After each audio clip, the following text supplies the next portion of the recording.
rapport à l'esprit de Papa Simon, Papa Diangué Ndakuntima, le premier chef spirituel de l'église kimbanguiste. C'est lui qui a eu l'initiative de créer la Faki.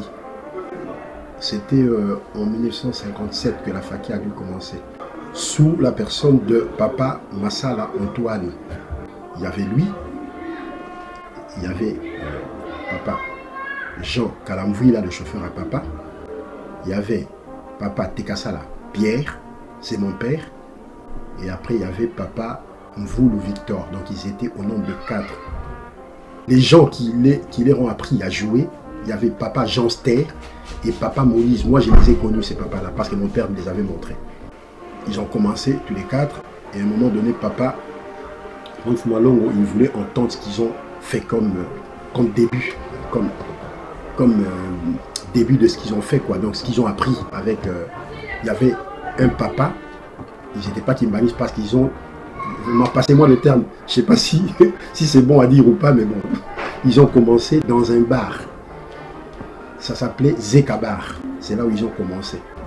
Où ils étaient en train d'apprendre le chef d'orchestre. Après 2 semaines, il va dire, ah ben non, moi j'ai plus envie de continuer avec mon orchestre. J'ai envie de vendre mes instruments. Eh bien, ils sont partis voir papa. Papa il leur a dit, mais bon, posez-lui la question, à combien il les vend. Et il a donné le prix. Après, papa, il a acheté tous ces instruments-là.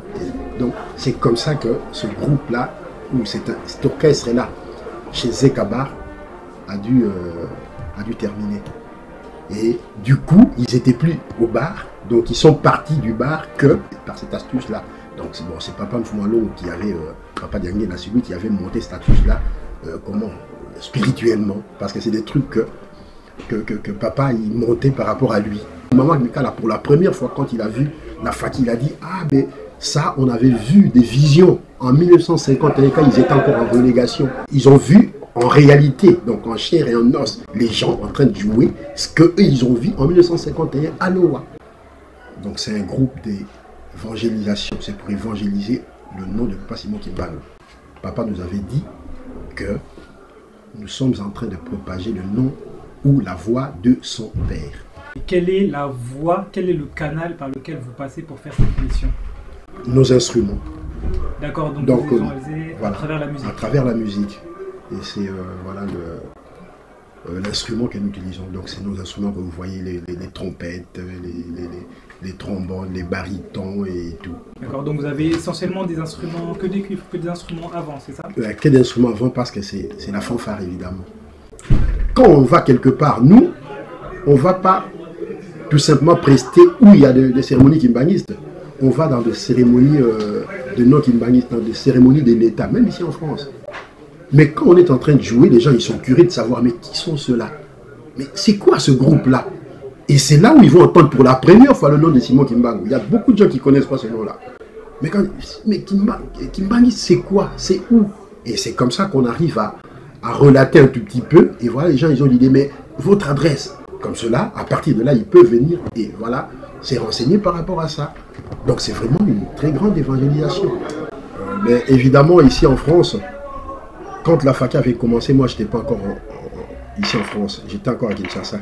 Mais j'essaie à nos vieux, parce que, ou bien mes collègues à moi, ils étaient déjà en France à l'époque. C'est par rapport à eux qu'on a entendu, disons, cette histoire, quoi. Il y avait à l'époque Papa Rios, Papa Lutukebi, il y avait Papa Kalukembi, il y avait Papa Luzizila, il y avait Papa Paulin. Eux, ils étaient déjà en France à l'époque. Ils se sont arrangés pour qu'ils puissent commencer la fanfare. Il y avait ces 5-là, ou ces 6-là que je viens de citer, mais il y avait d'autres encore qui se sont rajoutés, parce qu'au fur et à mesure les gens venaient en Europe, ils ont fait un groupe. Et j'en entends parler, c'était en 86, c'est là qu'ils ont commencé le premier groupe de la Faki ici en France. Et au fur et à mesure, ils jouaient et nous tous on venait. Et donc chacun de nous contribuait quoi, de sa façon, donc apporter sa petite pierre de contribution, quoi. Et jusqu'à nos jours, donc voilà ce qu'on a pu réaliser pour que le groupe soit ce qu'il est aujourd'hui, évidemment. Vous vous avez un registre très particulier comparé aux autres fanfares. Donc d'où vous tirez cette inspiration, d'où vous viennent ces chansons? Nous avons des inspirations divines. D'abord, par rapport aux capteurs de cantiques. Nous avons des capteurs de cantiques à l'église qui magnifiques. Ils sont nombreux. Je ne peux même pas les compter. Mais jamais quelqu'un peut prendre son stylo pour rédiger des textes et puis faire des mélodies dessus. Ça arrive comme ça avec des mélodies. Et nous, quand on prend ces mélodies-là, c'est souvent nos chorales qui les chantent. Et nos chorales chantent souvent à 4 voix. Alors nous, dans la fanfare, on a tellement de sons, on a tellement d'instruments, et il faut adapter ces 4 voix-là à tous les instruments qu'on a à la fanfare. Mais nos mélodies, comme je l'ai dit, c'est vraiment... c'est très joli, mais ça arrive comme ça. C'est pas quelque chose qu'on... C'est dur un peu à maîtriser, quoi, parce que c'est spirituel, quoi. Donc voilà, c'est dur à maîtriser. Donc j'ai un peu du mal à expliquer ça. C'est spirituel. Autrefois, on était en train de jouer avec, disons, à la Faki, pendant les animations avec tout le groupe. Et alors, à l'époque, il y avait encore Papa Mfumalongo, Papa d'Angena. À un moment donné, il est venu, il nous a fait jouer la musique. Vraiment, on était tous très contents. Il y avait de l'entrain, il y avait vraiment la joie et tout. Et après avoir joué, à un moment donné, on a commencé à discuter avec. C'est là qu'il va nous dire, mais vous savez, quand vous y êtes là, vous êtes des doublures. Vous avez vos anges et vous êtes des doublures de ces anges-là. Donc, vous tous, comme vous êtes là.